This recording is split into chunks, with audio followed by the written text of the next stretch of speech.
Halo, selamat malam teman-teman semua. Bertemu lagi dengan saya Udayan Anggara dan kali ini teman-teman ini adalah hari yang spesial. Kenapa? Karena hari ini kita akan belajar satu topik yang menurut saya sangat penting banget. Dan event hari ini diselenggarakan oleh Logos Village. Teman-teman bisa lihat logo kita di situ ya. Dan teman-teman, sebelum saya lanjut ke topik, teman-teman silahkan confirm apakah teman-teman bisa lihat layar, bisa lihat logo Logos Village, bisa lihat saya Pak Faiz, dan bisa dengar suara saya dengan jelas. Coba dikonfirm dulu. Apakah teman-teman bisa dengar suara saya dengan jelas dan teman-teman bisa lihat monitornya dengan jelas juga. Sebelum saya lanjut ke materinya. Oke, kita tunggu konfirmasi. Hadir. Oke, jelas, bisa, aman, clear ya teman-teman. Oke, teman-teman, malam ini kita akan belajar satu topik yang bukan hanya menarik, tapi juga sangat penting buat kita, teman-teman. Dan malam ini saya nggak sendirian, teman-teman. Saya ditemani oleh guru saya, Pak Ahmad Faiz Zainuddin. Dan sebelum saya cerita tentang materinya, gimana sih awal ceritanya kita punya event ini, teman-teman? Jadi kemarin sepulang dari Surabaya, saya sempat ke Jakarta dan saya sempat agak galau karena virus corona, dan akhirnya saya ketemu sama Pak Faiz. Jadi saya main ke rumah beliau. Jadi Pak Faiz ini, teman-teman, beliau adalah founder dari SEFT. Jadi beliau nulis buku ini, SEFT, Spiritual Emotional Freedom Technique for Healing, Success, Happiness, and Greatness. Pada dasarnya saya punya 4 buku Pak Faiz. Ada 4 nih, ada Hopes, dan ada Healing the Soul. Gitu. Jadi ada satu buku beliau yang saya nggak punya. Jadi kalau misalnya ada pertanyaan, kenapa hari ini kita layak belajar dari Pak Faiz? Kita perlu dengerin beliau karena pertama, beliau selama 15 tahun terakhir sudah men-training lebih dari 50.000 orang di SEFT atau SEF atau Spiritual Emotional Freedom Technique, di mana ini membantu untuk masalah-masalah fisik dan emosi. Jadi bisa membantu menyelesaikan masalah fisik. SEFT ini populer banget karena dia bisa efektif banget untuk menyelesaikan fisik kayak migrain, serangan jantung, migrain, terus darah tinggi gitu ya, atau mah akut, dan juga masalah-masalah emosi kayak stres, dendam, amarah, khawatir gitu. Dan ini sangat menarik dengan topik kita, teman-teman, karena hari ini banyak orang yang khawatir karena virus corona. Nah, supaya nggak panjang lebar, teman-teman, kita tonton langsung video profil dari Pak Faiz. Jadi, siapa Pak Faiz? Kita tonton langsung profil beliau di layar, teman-teman, silakan. Ahmad Faiz Zainuddin, SEF founder dan Master Trainer. Penulis buku bestseller SEF, Spiritual Emotional Freedom Technique. Ahmad Faiz Zainuddin, putra kelima dari Haji Anas Thohir Syamsuddin dan Hajjah Maryamah, mendalami pendidikan agama di Pesantren Tahfizul Quran Peneleh, Surabaya. Menempuh pendidikan formal di Universitas Airlangga, Universitas Teknologi Malaysia, dan Nanyang Technology University. Mengikuti berbagai program pelatihan di bidang personal and family empowerment di berbagai negara. Di antaranya di Harvard Law School Program on Negotiation, Wharton School, University of Pennsylvania, Stanford University Program on Entrepreneurship and Innovation, University of Washington, Seattle,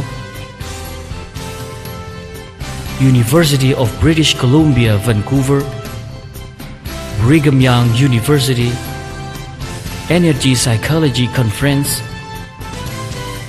dan Harvard Business School.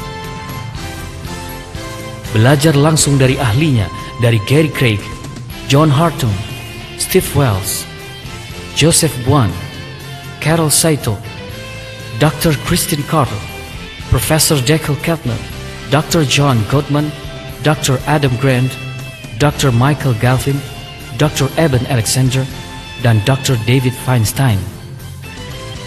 Pencipta dan pemegang haki SEF, Spiritual Emotional Freedom Technique. Pencipta dan pemegang haki HOPES, Holistic Person Empowerment System, suatu sistem pemberdayaan pribadi yang menyeluruh menuju manusia paripurna atau insan kamil dengan memberdayakan 7 dimensi diri, yaitu spiritual, emosi, sosial, intelektual, fisik, finansial, dan estetika. telah mengajarkan SEF pada lebih dari 36.000 orang di berbagai kota di Indonesia dan mancanegara. Bersama alumni SEF telah memberdayakan lebih dari 1,5 juta orang dalam gerakan Indonesia Free from Pain and Poverty 2020. Tampil di berbagai media, baik nasional maupun luar negeri. Menerima penghargaan dari MURI untuk program mengatasi kecanduan rokok pada 1.428 pelajar dan kecanduan narkoba pada 2.463 narapidana. Ahmad Faiz Zainuddin membina rumah tangga bersama istri tercinta Maslita Vera dan dikaruniai 3 anak. Bersama Anda, mari kita lahirkan 10 juta holistic person dan 5 juta safter untuk membebaskan Indonesia dari penderitaan dan kemiskinan di tahun 2020. Membangun peradaban logos yang mencintai Tuhan, memberi manfaat kepada orang lain, dan memperbaiki diri terus-menerus.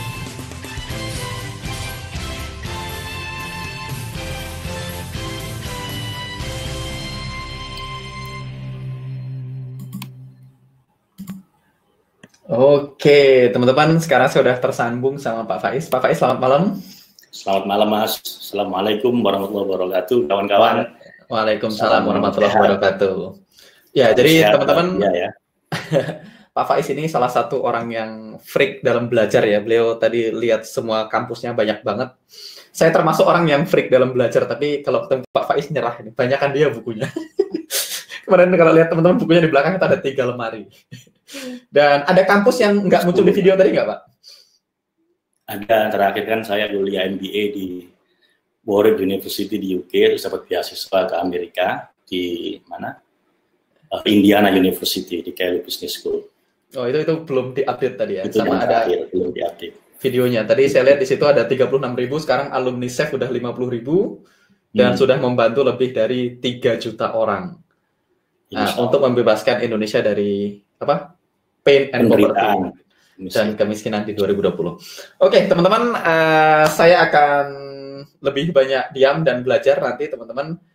Sekarang time-nya, waktunya Pak Faiz. Take it away, Pak. Silakan. Kita pasang slide-nya dulu ya, Mas. Siap.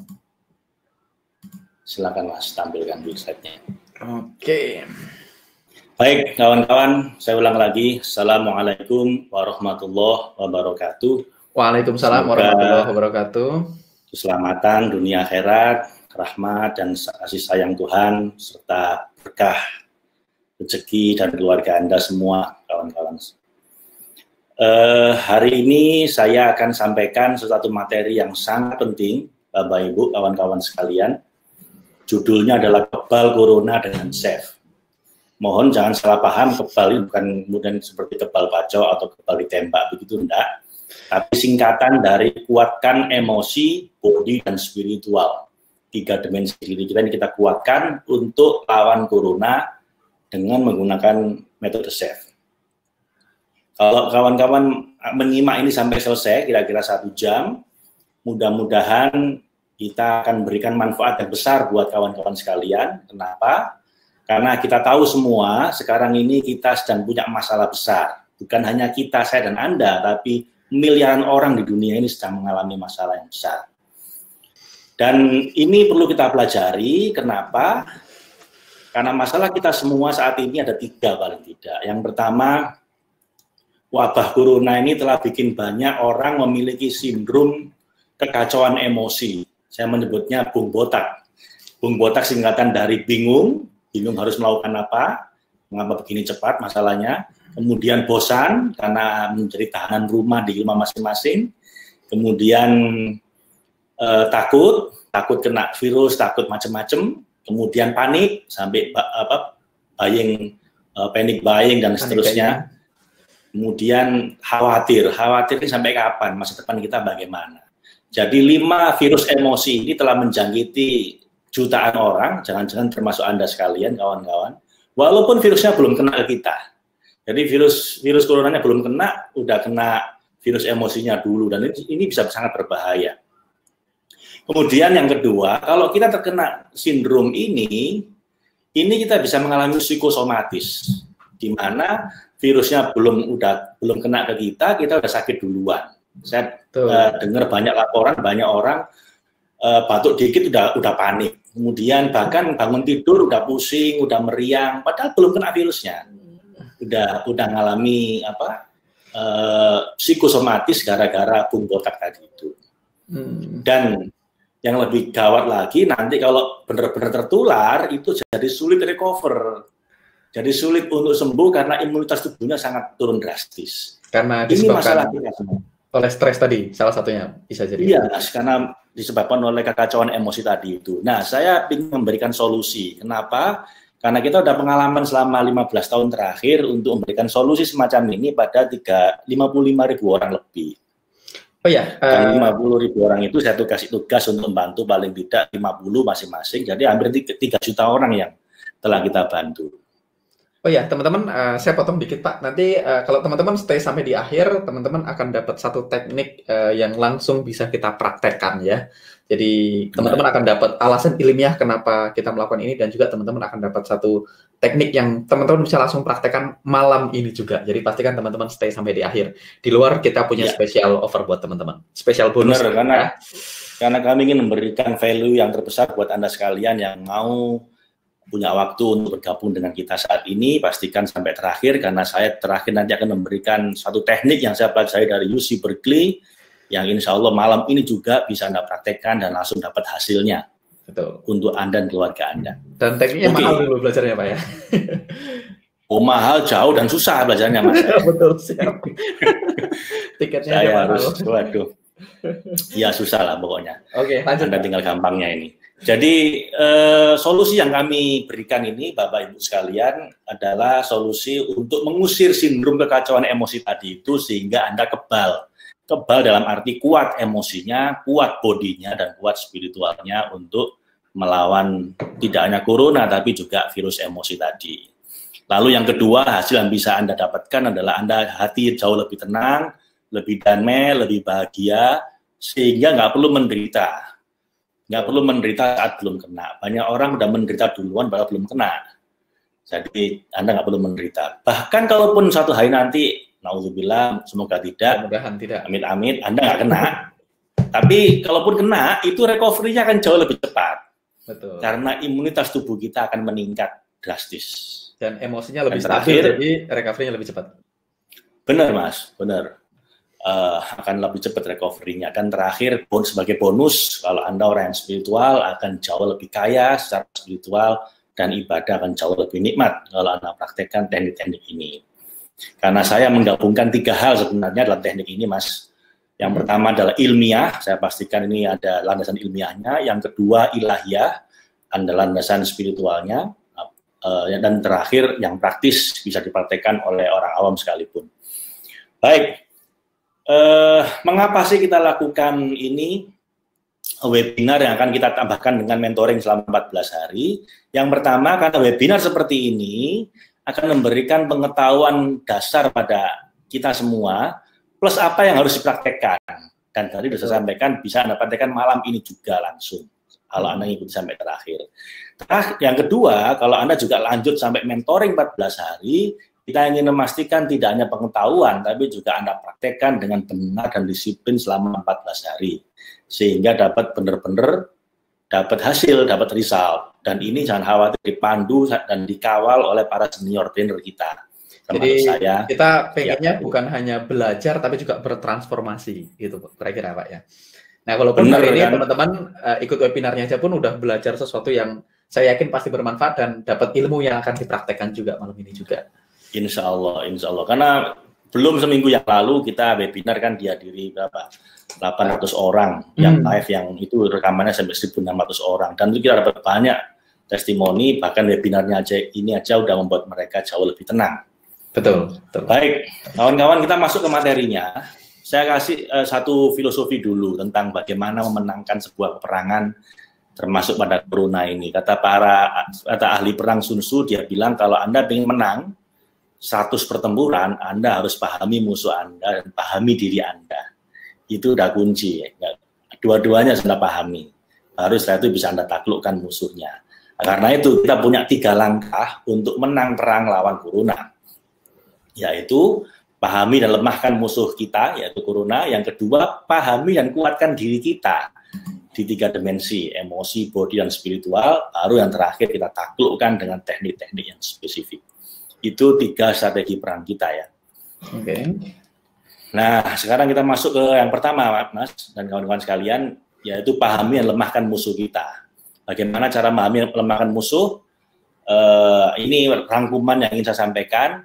Yang pertama, untuk memahami corona, saya pikir sudah sangat banyak informasi di luar sana, dan Anda sudah terpapar, sudah sangat banyak berulang-ulang. Tinggal sekarang kita nggak kekurangan informasi, Anda harus pandai-pandai memisahkan mana informasi yang kredibel, yang fakta, dan mana informasi yang abal-abal, yang hoax. Jadi kemampuan memisahkan ini sangat penting, karena kalau tidak, Anda akan memiliki langkah-langkah yang salah. Kemudian yang kedua, Anda harus tahu caranya mengenali hoax lewat ini Mavindo, Masyarakat Anti Fitnah Indonesia. Ini bisa kita bahas lebih lanjut nanti di mentoring 14 hari.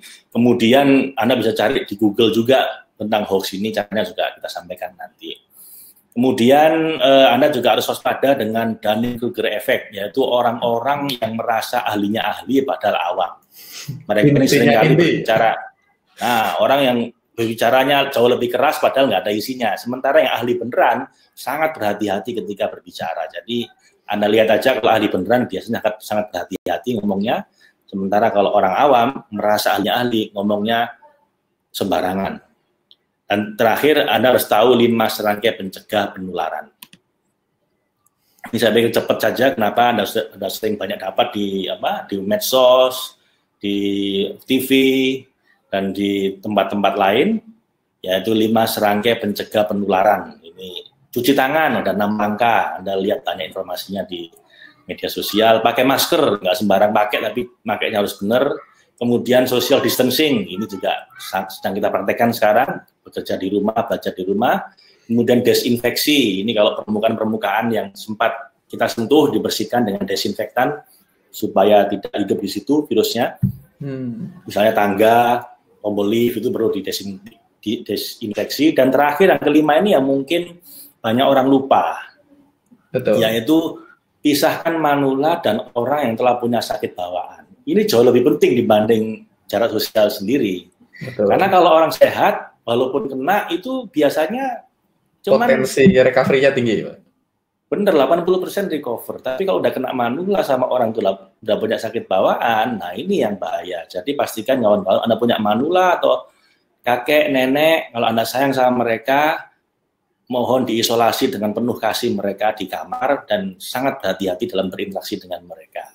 Juga yang punya sakit bawaan. Nah, saya kira ini saya cepat aja karena udah banyak resource yang bisa Anda lihat di luar sana. Karena saya mau masuk di materi ini. Materi pertama ini juga dibahas di mentoring lebih detail, Pak ya. Walaupun di sini termasuk cara mengenali hoax, cara berhubungan dengan tadi itu masyarakat anti fitnah Indonesia. Itu banyak hal detail yang bisa Anda pelajari nanti di mentoring. Dan kita pastikan Anda praktek, itu paling penting. Oke, siap Pak. Nah, sekarang bagian yang kedua. Pahami musuh sudah selesai, sekarang tinggal pahami diri kita. Nah, banyak orang memahami diri ini secara parsial atau separuh-separuh. Kalau Anda tanya dokter, biasanya pendekatannya adalah cuman bagaimana menguatkan fisik kita dengan nutrisi, dengan olahraga dan seterusnya. Nanti kalau tanya para psikolog, ya ngomongnya nanti kebanyakan yang ngomongnya di bidang pengendalian emosi.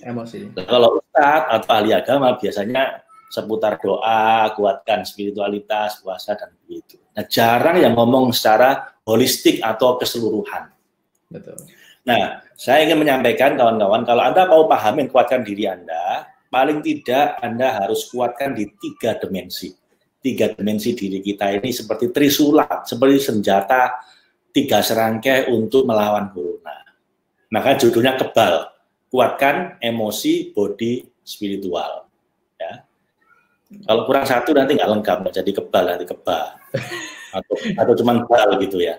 Jadi Anda kuatkan semuanya. Emosi, body, spiritual. Kita bahas satu-satu sekarang.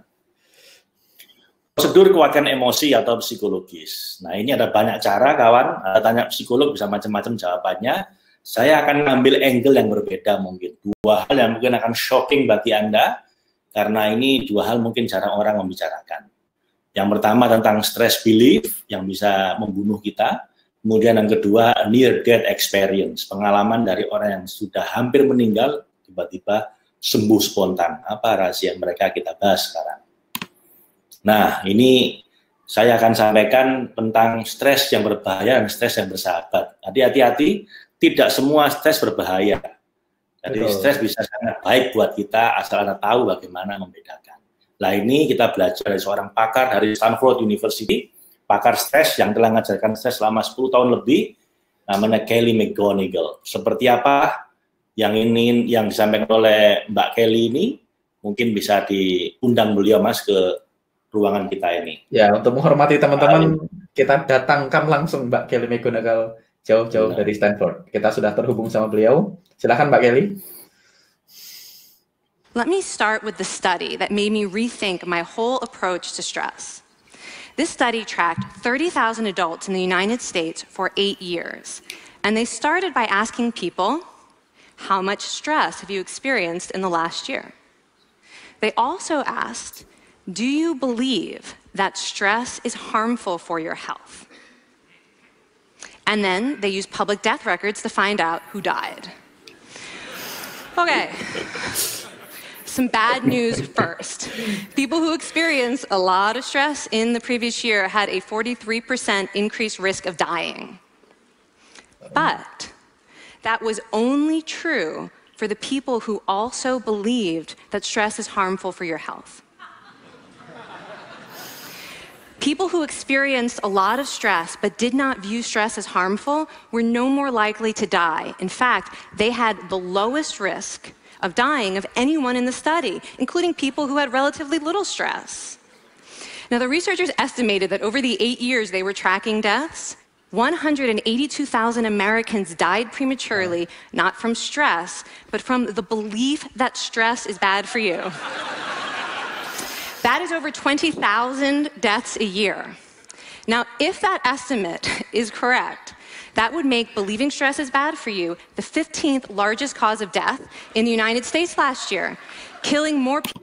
Kita pause dulu sebentar, kawan-kawan, bahwa kalau Anda percaya stres itu berbahaya, itu akan bisa membunuh Anda, walaupun Anda tidak stres.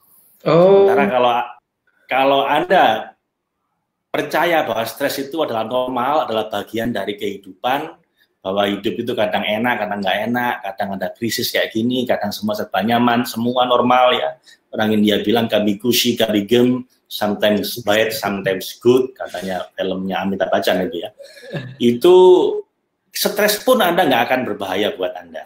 Jadi hati-hati ya, Ibu, stres itu bisa meningkatkan 43% kematian kita hanya kalau kita percaya bahwa stres itu berbahaya. Hampir setengah. People than skin cancer, HIV, AIDS, and homicide. You can see why the study freaked me out. Here I've been spending so much energy telling people stress is bad for your health. So this study got me wondering, can changing how you think about stress make you healthier? And here the science says yes. When you change your mind about stress, you can change your body's response to stress. Oke, Bapak Ibu, saya kira cukup jelas ya. Kalau Anda mau mengubah pikiran Anda tentang stres, nganggap bahwa stres itu bagian dari kehidupan, bahwa normalnya hidup itu ya kayak gini ini ya Bapak Ibu ya. Kadang lapang, kadang krisis, kadang enak, kadang nggak enak. Kita masih di dunia, bukan di surga. Asal Anda menerima kenyataan itu, Anda bersikap rileks dengan semua itu, dalam kondisi stres pun, itu nggak akan berbahaya buat Anda. So, itu pelajaran pertama tentang stres. Tapi ada pelajaran berikutnya yang menarik, kawan-kawan, bahwa stres itu bisa bahkan jadi bermanfaat buat kita. Jadi ada untungnya kita kalau stres. Apa untungnya? bukan hanya nggak berbahaya, tapi malah ada untungnya buat kita. Apa untungnya kawan-kawan? Minimal ada 2. Seperti apa? Kita dengar lagi penjelasan dari Mbak Kelly McGonigal. Silakan Mbak. Ini I'm dokter. going to finish by telling you about di one bidang more study. stres. And listen up, because this study could also save a life. This study tracked about 1,000 adults in the United States, and they ranged in age from 34 to 93. And they started the study by asking, how much stress have you experienced in the last year? They also asked, how much time have you spent helping out friends, neighbors, people in your community? And then they used public records for the next 5 years to find out who died. Okay, so the bad news first. For every major stressful life experience, like financial difficulties or family crisis, that increased the risk of dying by 30%. But, and I hope you are expecting a but by now, but that wasn't true for everyone. People who spent time caring for others showed absolutely no stress-related increase in dying, 0. Caring created resilience. And so we see once again that the harmful effects of stress on your health are not inevitable. How you think and how you act can transform your experience of stress. When you choose to view your stress response as helpful, you create the biology of courage. And when you choose to connect with others under stress, you can create resilience. Baik, Bapak Ibu, Anda lihat lagi tadi bahwa cara terbaik untuk mengatasi stres adalah dengan bantu banyak orang. Semakin Anda membantu orang, semakin diri Anda terbantu rilis atau relief dari stresnya. Jadi itu adalah cara terbaik. Nanti di mentoring kita akan latihan ini supaya siapapun yang stres akan reda stresnya dengan cara bantu orang lain. Now, I wouldn't necessarily ask for more stressful experiences in my life, but this science has given me a whole new appreciation for stress.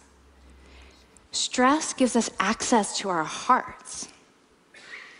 The compassionate heart that finds joy and meaning in connecting with others. And yes, your pounding physical heart working so hard to give you strength and energy.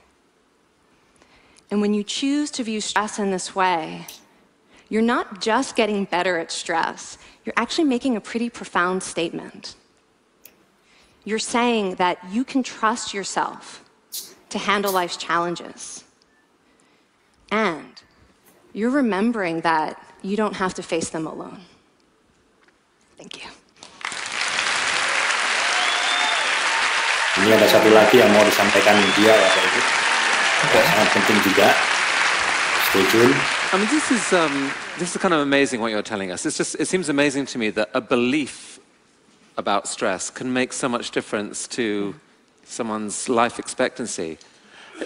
How would that extend to advice? Like if someone's making a lifestyle choice between, say, a stressful job and a non-stressful job, does it matter that which way they go, that it's equally wise to go for the stressful job so long as you believe that you can handle it in some sense? Yeah, and one thing we know for certain is that chasing meaning is better for your health than trying to avoid discomfort.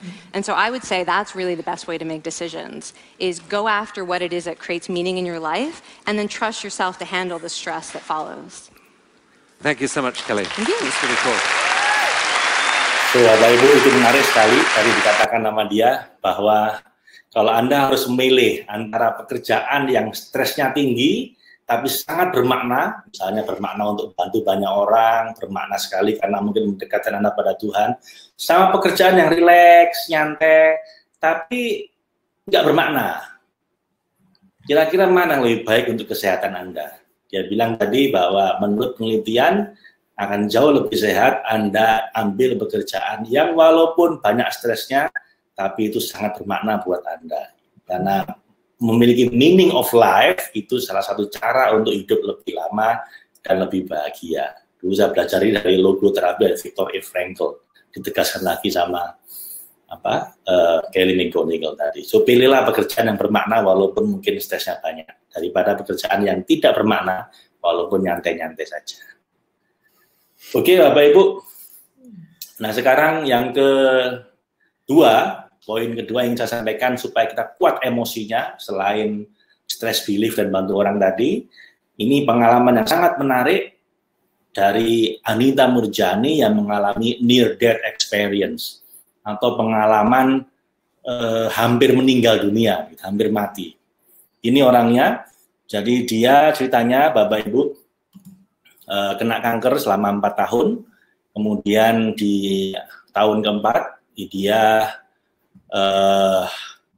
mengalami yang namanya koma, dan komanya itu terjadi setelah penyakit dia udah sangat menjalar ke seluruh tubuhnya.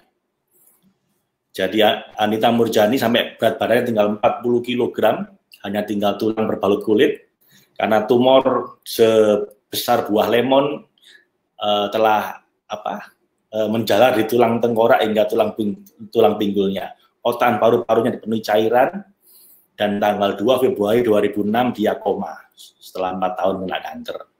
Dan dokter bilang kayaknya istri Anda ini nggak akan bertahan sampai malam ini, kata dokter ke suaminya. Tapi kemudian dalam kondisi seperti itu Anita Murjani mengalami NDE atau near death experience, di mana dia seakan-akan ruhnya itu keluar dari tubuhnya, melihat tubuhnya yang sedang sakit, melihat suaminya yang sedang gelisah, dokter yang ngomong ke suaminya memvonis dia mau mati malam ini, bahkan lihat kakaknya yang sedang siap-siap berangkat dari India menuju Hong Kong tempat dia dirawat di rumah sakit, dan seakan-akan dia merasakan semua kegelisahan orang-orang ini.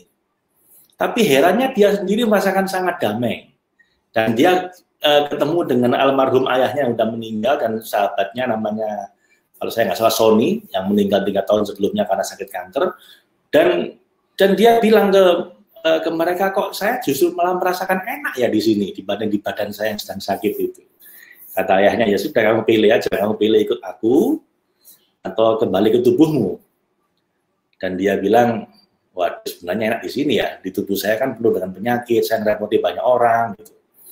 Tapi kemudian dia memilih, ya udah deh saya balik lagi aja. Kenapa? Karena ayahnya bilang, kamu kan ngerti sebabnya kenapa kamu sakit. Dan dia, Bapak Ibu, dia tiba-tiba mengalami sebuah clarity atau semacam pencerahan bahwa penyebab kankernya ini awal mulanya adalah gara-gara emosi negatif. Jadi dia merasa menyalahkan terus dirinya sendiri, kemudian tidak nyaman dengan dirinya sendiri, tidak mengikuti suara hati dan panggilan jiwa dia sendiri karena demi menyenangkan orang lain. Kemudian tertekan, kemudian serba takut hidupnya. Hati-hati, kita semua banyak yang takut nih sekarang. Dia bilang karena ketakutan itulah menjelma jadi kanker. Wow. Itu yang diajarkan oleh ayahnya ketika dia sedang mengalami near death experience itu. Dan kemudian ayahnya bilang, asal kamu bisa membersihkan semua ini diganti dengan emosi positif, kamu akan sembuh. Dan akhirnya dia pilih kembali ke tubuhnya yang sedang koma itu, dan tiba-tiba saat itu juga dia melek matanya dan terbangun dari komanya. Dokternya kaget, suaminya kaget, dia masih dalam kondisi lemas, tapi dalam keyakinan hati dia yang paling dalam, dia merasa saya pasti sembuh ini. Dan ajaibnya Bapak Ibu, dalam 5 hari, kankernya mengecil jadi tinggal 30%, hilang 70%. Wow. Dan dalam 5 minggu, dia dinyatakan sembuh total dari koma, sampai hari ini, sehingga dia bisa nulis buku judulnya ini, Dying to be Me, atau perlu mau mati dulu untuk jadi orang seperti saya. Wow. Betul. Saya dengar cerita ini ya Bapak Ibu dari Wayne Dyer, terus terang, waktu saya masih di Australia, saya amazed, saya wah hebat ya, ternyata begitu kekuatannya pikiran gitu ya. Karena itu Bapak Ibu, kemudian dia bilang, saya praktekkan ini dan saya ajarkan ke banyak orang, dan saya ingin orang-orang itu tahu 5 pelajaran terpenting yang saya pelajari dari near death experience ini. Dan 5 ini kawan-kawan bisa Anda terapkan, khususnya di situasi krisis seperti sekarang. Mudah-mudahan Anda jadi jauh lebih kuat secara emosi, tubuh Anda jauh lebih kebal terhadap berbagai macam penyakit termasuk corona. Dan kalaupun sampai kena, mudah-mudahan recovery-nya jadi lebih cepat. Apa 5 hal itu, 5 bagian terpenting dari Anita Murjani? Dia bilang yang pertama, penuhi hati dan kesadaran Anda hanya dengan cinta dan rasa syukur. Hilangkan semua emosi negatif, ketakutan, kekhawatiran, kegelisahan, kepanikan, dan semua emosi negatif akibat krisis corona ini ganti dengan rasa cinta dan syukur.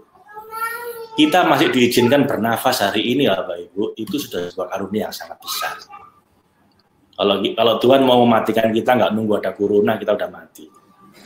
Adik saya baru meninggal dunia nggak sakit apa-apa. Belum ada corona bahkan, lagi jalan-jalan. Tiba-tiba capek, duduk, dan ketika duduk, dia bilang Allah, Allah, meninggal dunia. Gitu aja. Jadi, gimana ya, saya terus terang mati ini misteri Bapak Ibu. Karena itu penuhi diri kita dengan love awareness, cinta dan rasa syukur. Yang kedua, live our life fearlessly. Jadi hiduplah dengan tidak pakai rasa takut. Jangan hidup dari rasa takut. Itu akar banyak masalah hidup termasuk kanker, termasuk turunnya kekebalan tubuh Anda. Sehingga mudah sakit. Hiduplah dari rasa cinta supaya Anda lebih kebal secara emosi dan lebih kuat secara fisik. Nah, nomor 3 ini sangat penting. Ini nanti kita praktekkan juga di mentoring. Kita akan kawal supaya praktek, yaitu humor, tertawa, dan bahagia.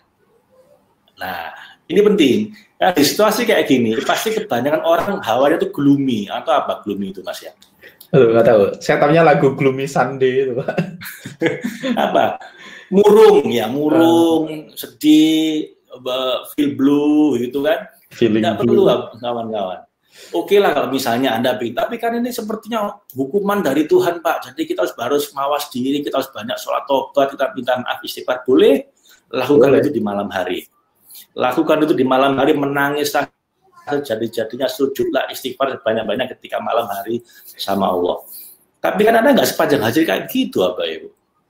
Nanti nggak kuat Anda kalau gitu terus. Di siang hari ketemu orang lagi, ketemu keluarga Anda yang ceria, yang humor. Ya, Nabi itu nangis-nangis ketika berhadapan sama Allah di malam hari. Ketika ketemu orang, ketika ketemu keluarganya itu ceria. Orang lihat itu seneng. Bukan kemudian murung terus itu, tidak perlu. Jadi, oke, lakukan sholat tobat, istighfar di malam hari. Nanti juga akan kita bimbing itu dengan teknik khusus untuk itu supaya lebih dalam lagi Anda berdoanya. Tapi juga Anda perlu saat-saat yang seimbang di mana Anda dipenuhi dengan humor, tertawa, dan bahagia. Karena makin banyak tertawa, makin sedikit yang masuk rumah sakit nanti. Dan juga dikatakan makin sedikit yang masuk penjara. Karena banyak orang berbuat kriminal dan jadi sakit, itu karena terlalu serius. Tidak rileks dalam menghadapi kehidupan ini. Mungkin bahkan kalau politisi itu lebih rileks, mestinya mereka nggak berantem satu sama lain. Negara jauh lebih baik kan. Oke, Pak. Kayak Pilpres kemarin kan kayak orang mau perang aja. Begitu udah selesai ternyata ketawa-ketawa lah. Ngapain kita kemarin kayak gitu. Betul. So, relax Bapak Ibu. Anda terserah metodenya seperti apa. Nanti kita bimbing di mentoring berbagai macam pilihan yang sehat untuk humor, tertawa, dan relax. Yang nomor 4, sadarilah bahwa life is a gift. Value your life. Bahwa hidup ini sebuah karunia yang sangat indah dari Tuhan. Jangan disia-siakan. Tiap hari sebuah karunia. Lah masalahnya banyak orang merasa hidup kita itu adalah aktivitas yang membosankan. Bangun tidur, mandiin anak, cuci piring, nyiapin masak, lalu kerja, antri, kemudian masuk ke busway, kemudian kerja capek, siang, kemudian balik lagi, pulang begitu lagi, mandiin anak lagi, kecapean, tidur, besok gitu lagi. Akhirnya nganggap hidup ini hanya sebuah aktivitas yang membosankan. Jangan kayak gitu, Bapak Ibu.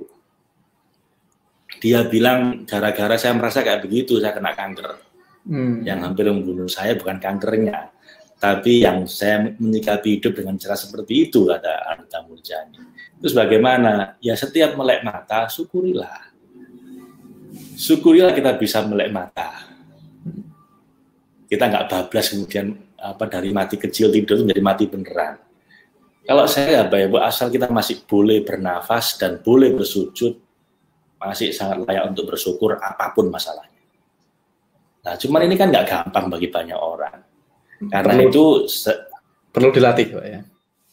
Perlu dilatih, dan saya punya alat khusus, Mas, namanya subconscious prayer atau doa bawah sadar. Itu nanti saya akan rekamkan doa ini, saya akan bimbing diiringi oleh 5 layers hypnotic instrumental. Jadi 5 layer instrumen yang akan membuat Anda hampir masuk ke pikiran bawah sadar Anda.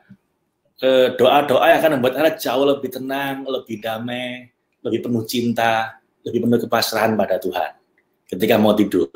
Ketika bangun tidur, Anda akan merasakan energize. Artinya apa? Anda jadi punya tekad baru untuk waktu 1 hari ini saya gunakan untuk manfaat ke banyak orang, menjadi versi terbaik diri saya, berbagi diri sampai saya kembali pada Tuhan dalam kondisi yang terbaik, dalam pelukan cintanya.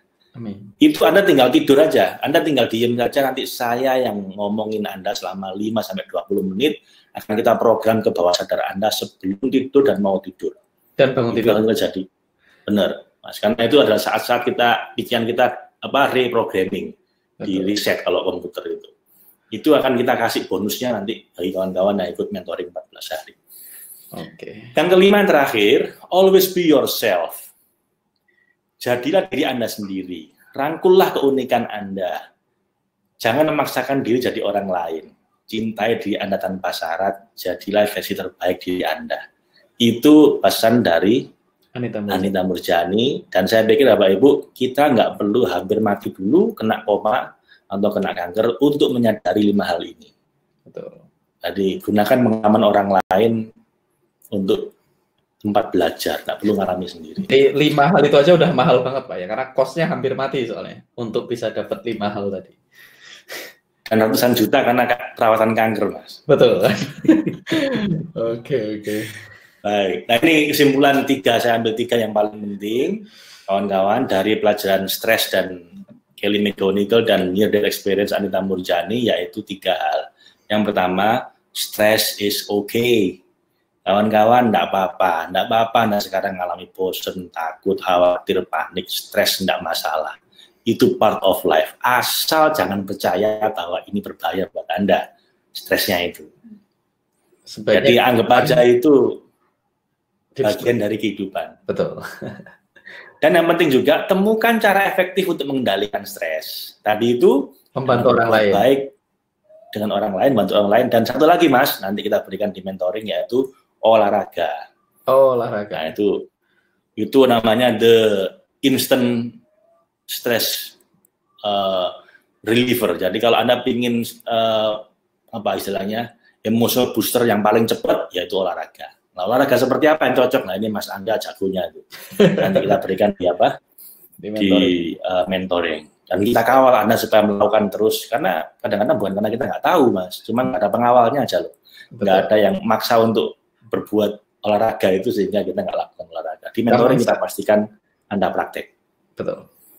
Karena common sense is not common practice, ya Mas. Saya baru mau ngomong itu tadi, Pak. Tahu aja. Karena sesuatu yang kita udah ngerti semua, tapi nggak kita praktekkan. Makanya hidup kita kemana-mana nih. Oke, yang kedua, ubah emosi negatif menjadi positif. Taklukkan virus bung botak atau 5 virus emosi. Bingung, bosan, takut, panik, dan khawatir. Penuhi pikiran dan hati kita dengan pikiran dan emosi yang positif. Humor, tertawa, ceria, rasa syukur, bahagia, rasa cinta. Jangan izinkan ada perasaan lain di hati Anda selain cinta dan syukur. Itu Bapak Ibu kuncinya untuk tetap sehat dan tetap bahagia dan kekebalan tubuh meningkat. Terakhir, jadikan krisis ini sebagai pemicu untuk menjadi diri kita yang terbaik. Kita punya banyak waktu nih sekarang untuk mawas diri, untuk merenung, untuk mendekatkan diri pada Tuhan, untuk memperkompak keluarga kita. Gunakan ini Bapak Ibu. Mungkin memang udah saatnya ini, udah saatnya. Wis wayahe kata orang Jawa. Betul. Karena kita selama ini udah terlalu sibuk dengan yang di luar, sampai lupa dengan yang di dalam. akhirnya kita lupa dengan hal terpenting dalam hidup kita. Bapak Ibu, nggak ada orang mau mati menyesal kenapa nggak dapat uang lebih banyak, kenapa nggak lebih punya banyak waktu di kantor sama bos. Nggak ada. Betul. Yang banyak itu orang kalau mau mati nyesel kenapa nggak meluangkan waktu lebih banyak dengan orang-orang yang mereka cintai, kenapa nggak beribadah lebih banyak. Nah, mumpung belum mati, lakukan itu sebaik-baiknya, Bapak Ibu. Dan ini kita punya kesempatan besar. Mumpung lagi di rumah, jadi waktunya ngumpul lagi di rumah tercinta. Waktunya ibadah yang lebih personal, yang lebih privat, dan kumpul sama orang tercinta. Nanti itu akan dikenang terus, Bapak Ibu. Terutama kalau mau mati. Baik, sekarang yang ketiga, prosedur kuatkan body, yaitu kuatkan imunitas tubuh kita dan kuatkan sistem energi di tubuh kita. Nah, ini mungkin agak kurang populer di kalangan kedokteran barat, tapi Bapak Ibu ini sangat penting dan inilah yang kita praktekkan dengan teknik SAFE.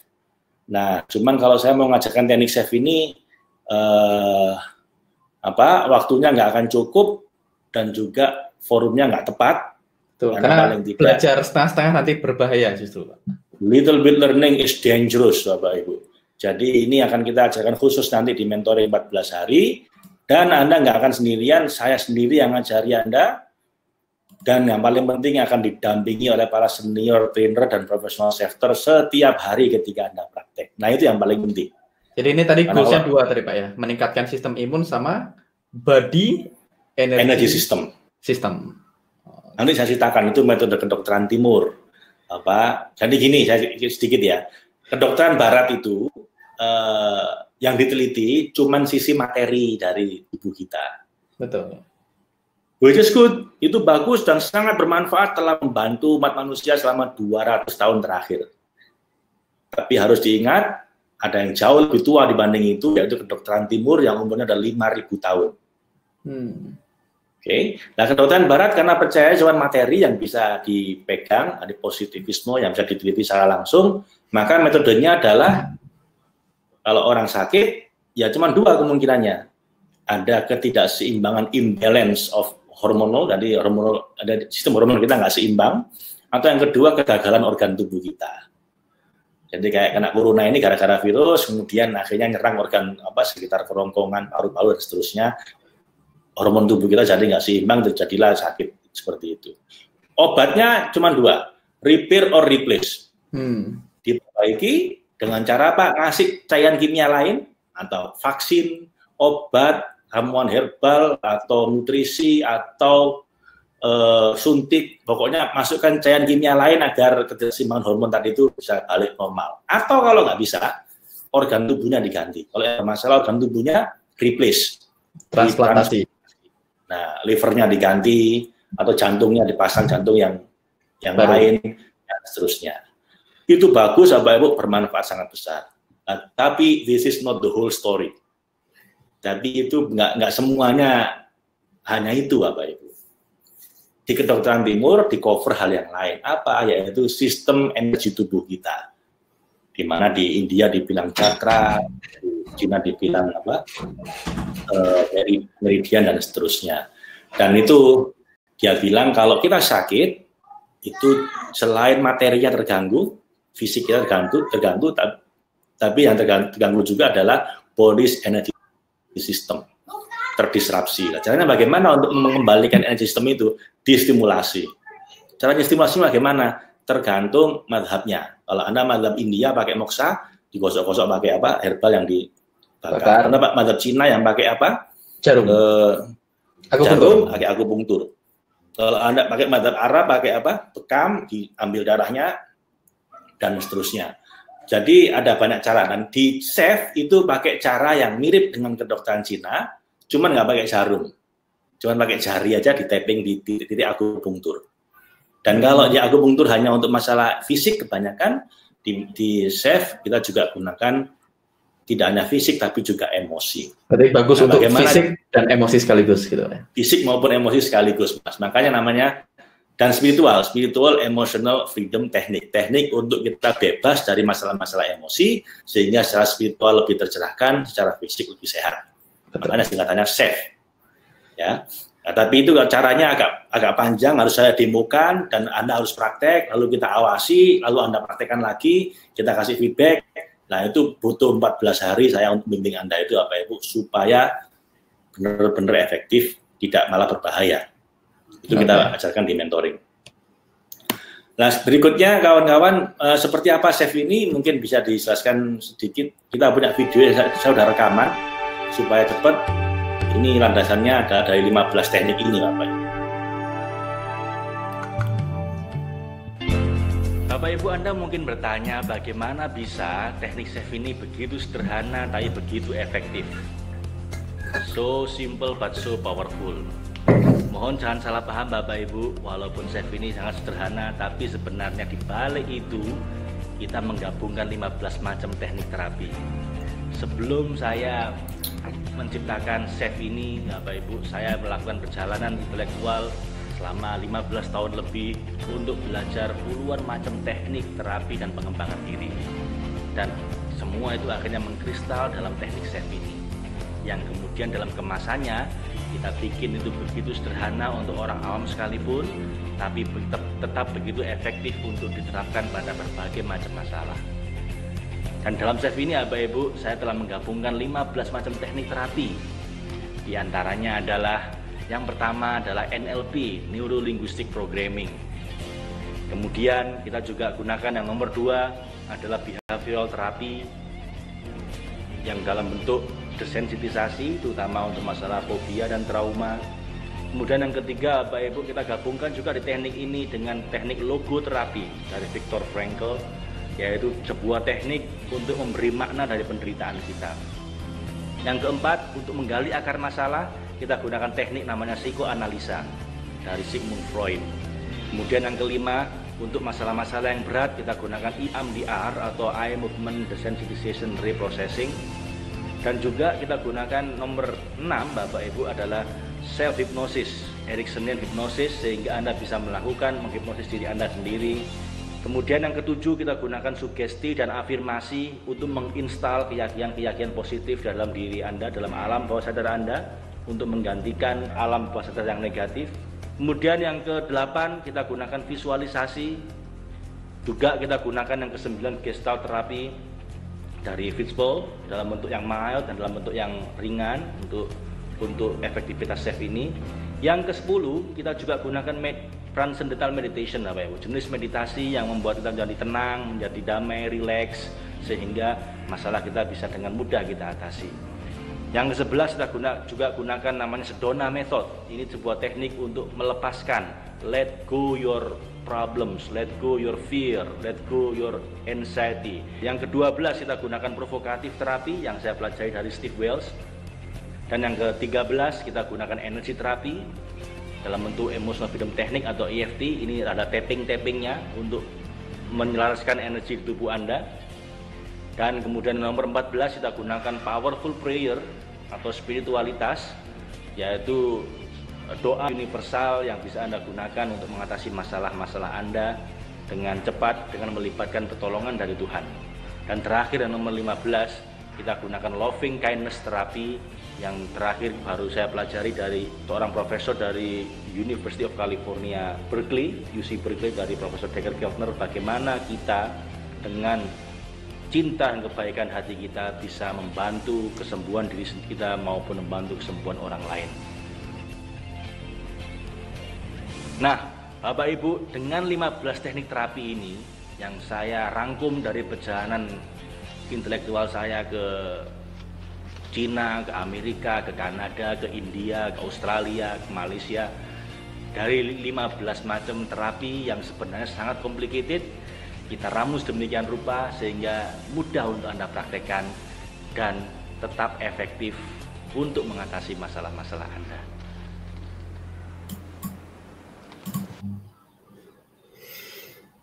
Oke. Baik kawan, jadi perjalanan chef ini agak panjang. Tadi Anda lihat 15 teknik terapi, sebenarnya sekarang udah nambah lagi jadi 20 karena saya nggak berhenti terus belajar dan mengupgrade teknik-teknik dalam chef. Nah, ya terus terang untuk belajar itu dia butuh waktu lama dan susah. Saya habis miliaran untuk itu, tapi demi memberi manfaat buat banyak orang, ayah saya berpesan bahwa untuk urusan ilmu nggak ada kata jauh, nggak ada kata mahal, nggak ada kata susah. Kalau kamu hitungan, kamu nggak layak dapat ilmu yang bermanfaat. Begitu kata beliau. Maka sampai kemanapun saya kejar ilmunya, butuh biaya berapapun saya bayar. Kalau nggak punya uang, saya akan cari gimana caranya supaya dapat.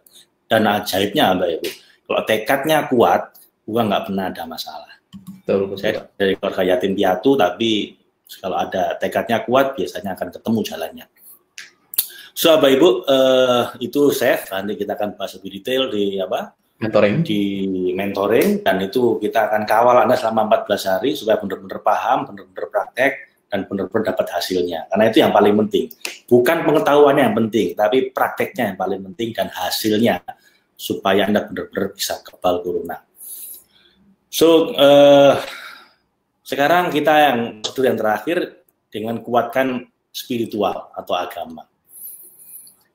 Kita akan bahas dua hal juga dalam menguatkan spiritual ini. Tadi kan emosi juga dua, kemudian yang body juga dua, sekarang yang spiritual juga ada dua. Nggak usah banyak-banyak, yang penting powerful. Yang pertama adalah gunakan powerful prayer, gunakan doa yang powerful. Yang kedua, kita bahas tentang orang-orang yang tiba-tiba sembuh secara seketika dari sakit kanker, disebut dengan radical remission. Nah, kita bahas dulu dasar ilmiah bagaimana doa bisa menyembuhkan. Saya kira kalau kita masyarakat yang religius sudah paham benar bahwa doa itu bisa menyembuhkan. Tapi Bapak Ibu, mungkin beberapa orang perlu penguatan bahwa dari sisi ilmiah pun terbukti bahwa doa itu sangat powerful untuk menyembuhkan.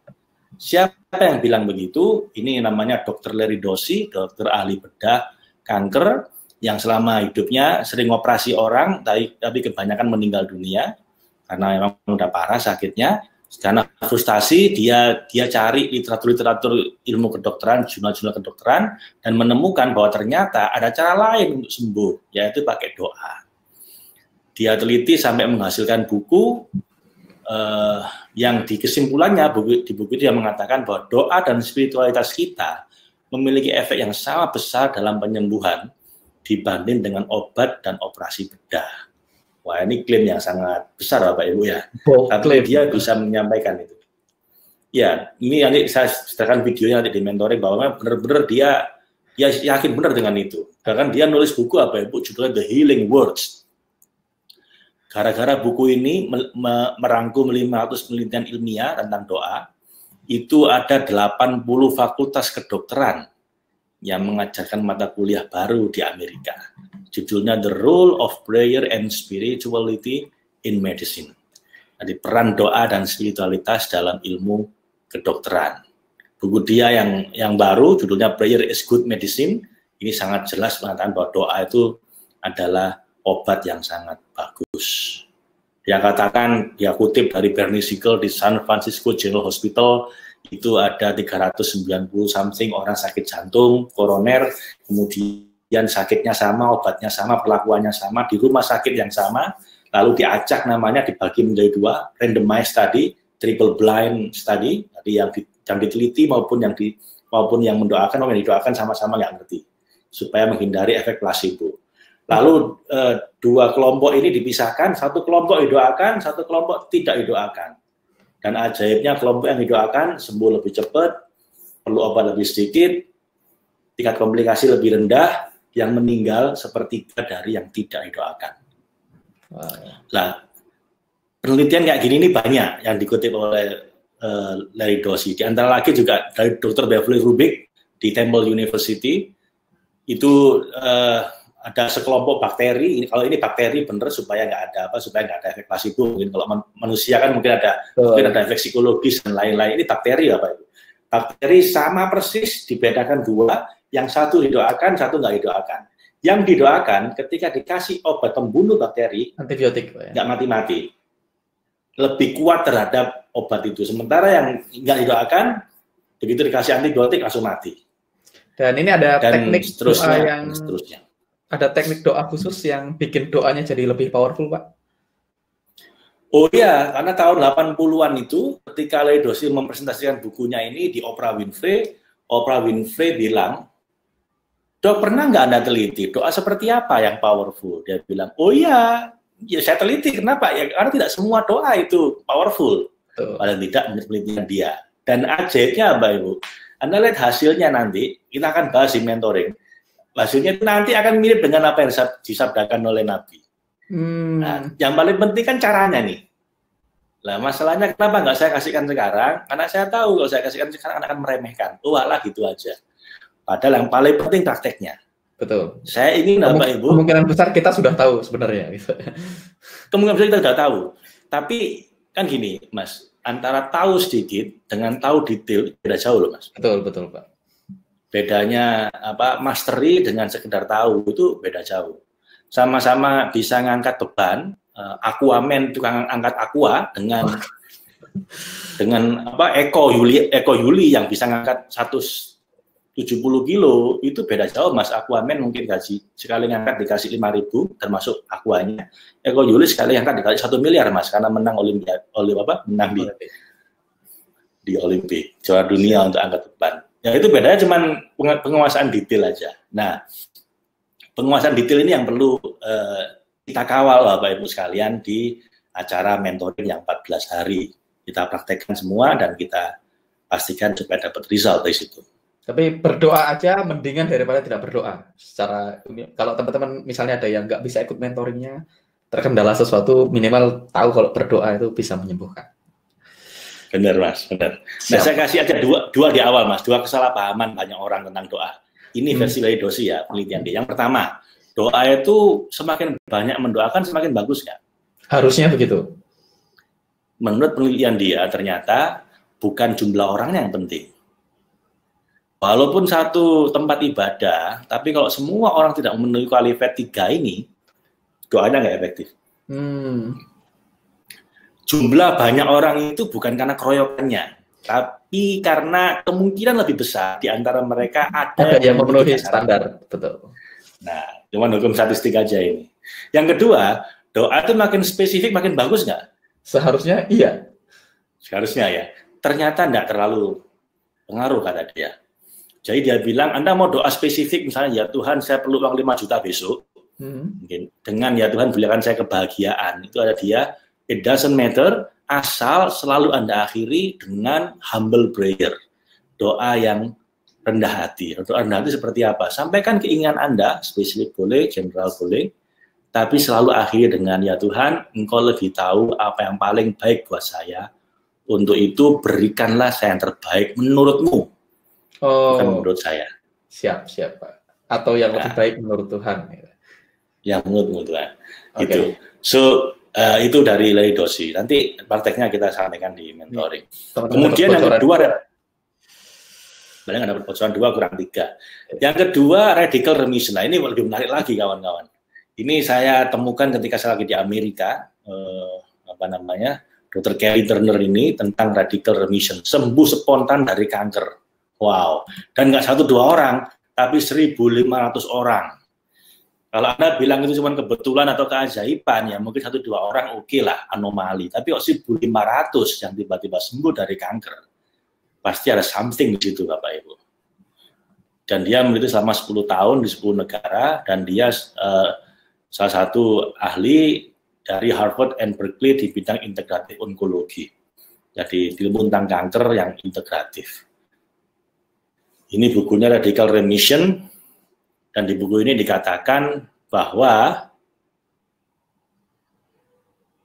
banyak orang yang sembuh tiba-tiba dari kanker. Dan tidak hanya kanker, ini menariknya. Termasuk dari AIDS, HIV, sakit jantung, diabetes, hipertensi, gagal ginjal, tiroid, autoimun, dan lain-lain. Bisa sembuh spontan. Sampai ada ceramahnya dari Dr. Lisa Rankin ini, is there scientific proof that we can heal ourselves? Apakah ada dasar ilmiah, bukti ilmiah bahwa kita bisa menyembuhkan diri kita, bahkan tanpa obat? Jawabannya ada banyak. Nah, ini bisa kita bahas nanti. Dan bahkan dia sampaikan ada Ada 5 curious case of the power of mind and belief. Ini menarik sekali ya Pak Ibu. Cuman saya nggak ada waktu cukup banyak untuk jelaskan satu-satu. Tapi misalnya tadi yang saya broadcast tentang ada Mr. Wright yang kena kanker limfosarkoma tiba-tiba sembuh gara-gara dia percaya obat itu menyembuhkan. Nanti itu broadcastnya Pak Faiz nanti kita email ke semua teman-teman yang hadir di malam ini ya, biar dapat semua. Benar. Biar ya, waktunya... Yang menarik lagi nih, satu lagi mungkin dari Bennett Brown ini, kepribadian ganda yang bikin punya penyakit berbeda. Jadi ada orang punya split personality, di personality yang satu dia itu seakan-akan sakit diabetes, di personality yang lain dia sehat. Loh, hebatnya itu begitu dia split personality-nya ke satu kepribadian, itu langsung gula darahnya naik. Oh. Begitu kepribadiannya berubah ke orang yang lain, gula darahnya turun normal. Artinya apa? What you believe, my friend, is really powerful to make you sick or healthy. Jadi hati-hati dengan apa yang Anda percayai. Nanti kita bahas lebih detail di mentoring, karena saya punya ada banyak kayak gini ini. Nanti waktunya habis hanya untuk ngomong masalah ini 1 jam ya. Betul.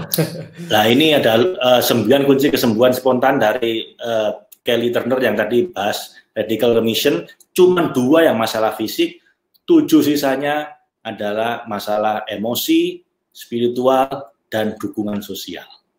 Nanti kita praktekkan di mentoring ini. Karena ini temuan utama dari radical remission tadi itu. Oke, kesimpulan, doa, selain secara agama, juga secara ilmiah terbukti bisa sangat membantu kekebalan tubuh, bahkan mempercepat kesembuhan saat kita terlanjur sakit. So, makanya emosi, body, dan spiritual kita harus satukan kawan-kawan untuk supaya kita bisa kebal corona, supaya kuat lawan corona. Dan ini yang terakhir ingin saya sampaikan, langkah terakhir, kalau tadi yang pertama adalah kenali musuh kita corona, yang kedua kuatkan tubuh, kuatkan diri kita di emosi, tubuh, fisik, dan spiritual. Yang ketiga adalah taklukkan dengan 5 jurus SAFE. Nah, 5 jurus SAFE ini apa saja? Jadi kebal, kuatkan emosi, body, dan spiritual lawan corona.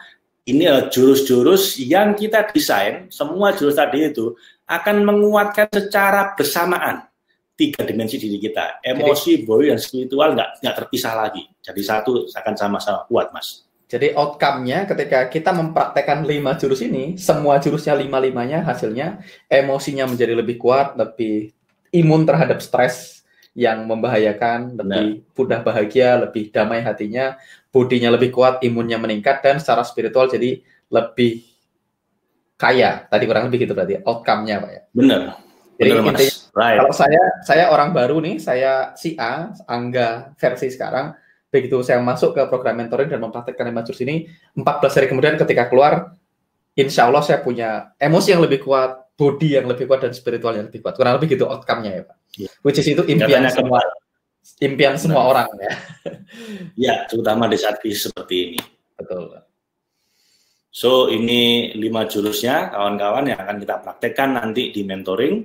Yang pertama, tentu saja jurus utama kita shifting, supaya imunitas tubuh kita akan naik. Dan ini mungkin bagi para shifter, Anda akan menemukan hal baru di sini, karena caranya beda. Kalau Anda mau shifting ketika Anda sedang sakit, mungkin para shifter tahu semua caranya. Tapi kalau bagaimana Anda shifting sedang tidak sakit, tapi ingin imunitas tubuhnya meningkat. Nah, itu caranya sangat beda dengan biasanya. Ini akan kita ajarkan di sini, dan saya belum pernah mengajarkan ini sebelumnya selama 15 tahun terakhir. Siap. Jadi ini akan saya ajarkan perdana di mentoring 14 hari ini, yaitu bagaimana cara shiftingnya kalau kita sedang sehat. Tapi supaya lebih kuat aja imunitas tubuhnya, sehingga kalau virus datang kita lebih kuat gitu. Nah, itu caranya kita ajarkan nanti di sini. Ini ketika saya belajar di San Francisco sama pendirinya EFT, Gary Craig, dan beliau udah ngajar 15 tahun, tapi kemudian beliau pensiun karena sakit jantung dan merasa EFT-nya kok belum berhasil begitu ya. Akhirnya beliau menyepi selama 2 tahun, dilalah tiba-tiba 2 tahun kemudian bilang saya nggak jadi pensiun karena saya menemukan teknik baru namanya optimal EFT. Murid-muridnya yang senior diundang semua sama beliau di San Francisco, saya datang, dengan kira-kira 50 orang, ada dari New Zealand, dari Australia yang jauh-jauh datang, dan beliau bilang optimal EFT adalah tappingnya nggak terlalu penting, yang penting adalah Anda harus libatkan di unseen terapis, yaitu terapis yang nggak kelihatan. Siapa? Tuhan, alias spiritual. Lah saya kaget. Lah kalau itu kan saya udah ngajarkan 9 tahun terakhir begitu. Iya, artinya beliau sendiri pun akhirnya mengkonfirmasi faktor spiritual sangat penting dalam EFT. Oke, yang kedua, teknik kedua yang kita ajarkan adalah 5 kondisi hati untuk mengundang keajaiban ilahi. Nah, ini ilmunya para nabi sebenarnya, kawan-kawan. Bagaimana nabi-nabi itu turun keajaiban, turun mukjizat. Ya kita nggak akan bikin mukjizat, tapi ya kita berharap ya mirip-mirip lah dapat keajaiban-keajaiban. Itu kalau Anda bisa setel hati Anda seperti bagaimana para nabi nyetel hatinya. Lah, apa setelan hatinya? Tadi itu YKIPS. Anda bisa lihat, yakin, khusyuk, ikhlas, pasrah, syukur. Nah, ini lagi-lagi ada ilmiahnya itu Pak ya, acceptance therapy dan Sedona method. Oh, of course, kan tadi saya bilang teknik saya selalu 1 ilmiah, 2 ilahiyah, 3 aplikatif. Bisa langsung dipraktekkan. Langsung dipraktekkan. Jadi YKIPS ini kawan mudah diomongkan, susah dipraktekkan. Tapi nanti di mentoring kita akan kawal Anda untuk bisa praktek ini, insya Allah. Dan landasan ilmiahnya adalah tadi ini acceptance therapy dan Sedona method. Jadi saya nggak ngawur ini. Saya punya kenalan. Sebentar Pak, teman-teman bagi yang penasaran mentoringnya gimana dan cara daftarnya gimana, saya akan munculkan offernya di layar teman-teman. Jadi teman-teman bisa cek webnya nanti sama, atau kita selesaikan dulu ya, nanti offernya di belakang. Selesaikan dulu aja deh Pak. Siap. Ya. Ya, jadi IPS tadi itu Mas, landasan ilmiahnya ada 2 ini, nanti kita jelaskan di mentoring. Ini nggak main-main, teman saya kuliah doktor di Chicago selama 5 tahun untuk menyembuhkan orang-orang yang habis dipasung supaya di-recover, itu hanya pakai 1 teknik, yaitu acceptance alias ikhlas. Nah, masalahnya kan Anda ikhlas yang seperti apa? Nah, detailnya itu yang banyak, kawan-kawan. Sampai ada bukunya ini, Acceptance and Commitment Therapy atau ACT. Dan seterusnya, nanti kita bahas lebih detail lah, karena udah 1 jam 11 menit, kita percepat. Yang ketiga, kawan-kawan, yaitu Loving Kindness Therapy. Nah, ini yang tadi saya bilang, saya pelajari dari guru saya di University of California at Berkeley. Tekniknya sederhana, nikmat rasanya, dan powerful untuk meningkatkan imunitas tubuh dan emosi. Perhatikan, powerful untuk meningkatkan imun tubuh dan emosi, dan menjalaninya sangat nikmat. Ini gurunya, jangan keliru, yang profesor yang gondrong, bukan yang klinis. Ini Profesor Becker Geltner. Anda bisa cek di websitenya University of California at Berkeley, namanya profesor senior di bidang psikologi di situ. Ini juga kampusnya Gubernur Jawa Barat. Saya juga sempat belajar di sana. Ya, dan cuman ini di bidang psikologi, kalau beliau kan arsitektur ya. Tata kota. Nah, ini dia adalah direktur pendiri Center, the Greater Good Science Center. Jadi penelitian di bidang kebaikan hati lah begitu. Kira-kira 20-an tahun beliau mendalami ilmu tentang kebaikan hati ini. Saya heran. Saya tanya, Prof, Anda ini kurang kerjaan apa? Kok teliti masalah kebaikan hati? Dia bilang, oh enggak Mas, saya ini pernah mengalami pengalaman pribadi dengan anak saya yang umur 9 tahun.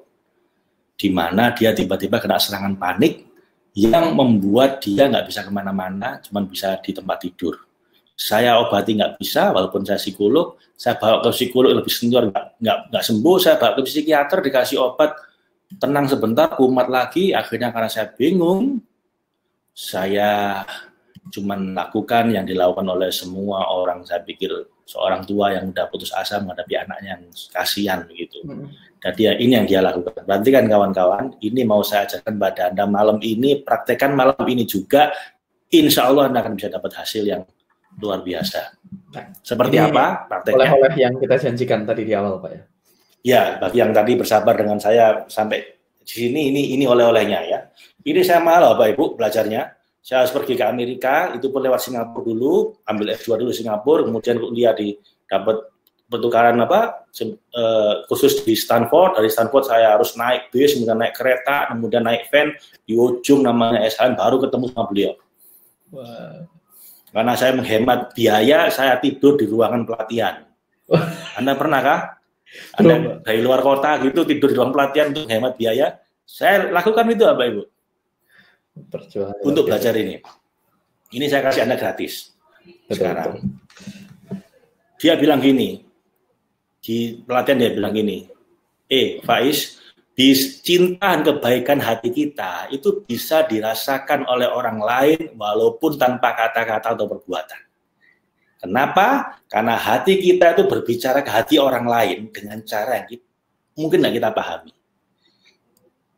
Dan itu bisa menyembuhkan diri kita dan orang itu. Kenapa? Karena our heart can speak louder than our words or our deeds. Hati kita berbicara jauh lebih keras dibanding apapun yang kita omongkan ataupun yang kita lakukan. Kalau Anda hatinya baik, Bapak Ibu, walaupun Anda salah-salah ngomong, walaupun Anda mungkin agak berangasan, pada akhirnya orang akan tahu Anda orang baik. Tapi walaupun Anda sikapnya sangat sopan santun, ketemu senyum, tapi kalau hati Anda busuk, pada akhirnya orang akan tahu bahwa Anda busuk hatinya. And that's really matter. Itu bisa menyembuhkan atau bikin orang sakit. Nah, makanya dia bilang, makanya kalau kamu mempengaruhi orang lain, jangan pakai rasio, sentuh hatinya. Coba saya tanya pada Anda, Bapak Ibu, kalau Anda berusaha mempengaruhi orang lain, ngajak dia berdebat, bisa insaf nggak dia? Susah, Pak.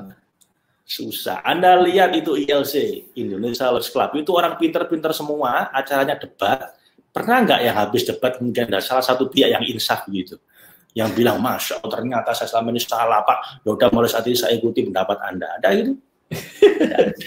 Penonton pun kalau dia udah ambil sikap, zaman capres itu, kalau Anda udah milih si A, capres si A, ini mau pembelanya ngomong apapun, Anda nggak bakal percaya. Kalau Anda udah senang sama si B, orang mau mengkritik apapun, Anda nggak akan terima dia. Jadi, kita ini udah menentukan pilihan dulu, baru bikin rasionalisasi. Betul. Bukan berpikir rasional, baru ambil pilihan. Karena itu, jangan pengaruhi orang lewat rasio. Nanti kebanyakan gagal. Jadi orang nggak akan mengubah pendapatnya hanya gara-gara berdebat. Tapi, Anda pernah nggak lihat orang sampai mengubah agamanya? Karena hatinya jatuh cinta. Betul. Banyak. Karena itu yang paling penting bukan ngajak berdebat. Anda buka hati mereka, Anda salah-salah dimaklumi. Tapi kalau hatinya udah nutup, Anda kasih semua dalil, baik syar'i maupun rasional, orang akan nolak, Bapak Ibu. So dia bilang, ini pendekatan kita, loving kindness, compassion, kebaikan hati, itu yang akan membuka hati orang. Bagaimana caranya, Prof? Dia demokan tuh waktu itu di ruangan. Kita hanya diem, pegang dadanya oleh orang lain, lalu disuruh nebak kira-kira apa yang dia rasakan. Tiba-tiba kita bisa menebak dengan 80% tepat. Dia sedang merasakan apa. Dan dia bilang, ini saya praktekkan dulu pada anak saya yang sedang sakit. Nah, ini tekniknya Bapak Ibu, silakan Anda praktekkan nanti malam.